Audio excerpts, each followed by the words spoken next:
Cycle বিতৰণ কাৰ্যসূচী সকলোৱে সহযোগ কৰিলে আমি ধন্য হম।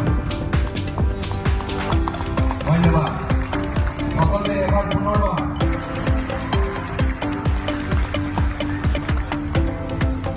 মঞ্চলৈ আহিব। 7% চাবলৈ সক্ষম হৈছিল যোৱাটো প্ৰথম মান শ্ৰেণীত যি চূড়ান্ত 95%।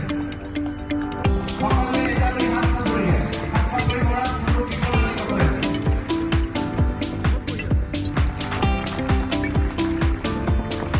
আগুৱাই থাকিব সহায়িকা বৰুৱা। সহায়িকা বৰুৱা মই আগবাঢ়ি আহিব অনুৰোধ জনাইছোঁ।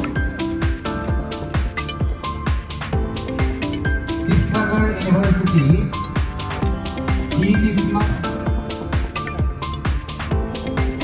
তেখেতলোকক আমি একোৱে পোষণকৈ একনলেজমেণ্ট ৰিচিপ্ট প্ৰদান কৰিছোঁ।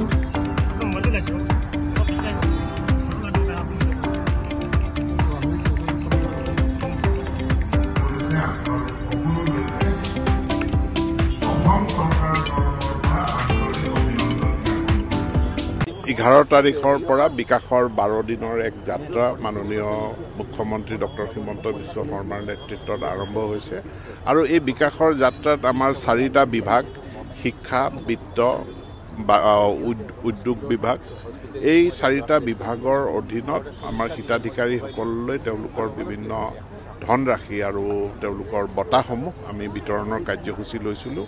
আৰু আজি শিৱসাগৰ জিলাত আমি শিক্ষা বিভাগৰ অধীনত বাণীকান্ত কাকতি বঁটা, য'ত এখনকৈ স্কুটি প্ৰায় 1700 ছাত্ৰ ছাত্ৰীয়ে লাভ কৰিছে জিলাখনত।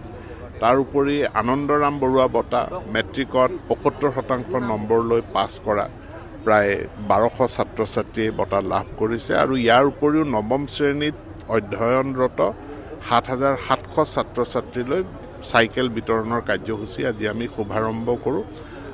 ইয়াৰ পৰৱৰ্তী পৰ্যায়ত আমি বিদ্যালয়ে আমি চাইকেলসমূহ বিতৰণ কৰিম আৰু মটৰ স্কুটি যিসকলে পাইছে তেওঁলোকে ডিলাৰৰ পৰা স্কুটি লাভ কৰিব। আৰু বিশেষ এটা প্ৰশ্ন আছে, আমাৰ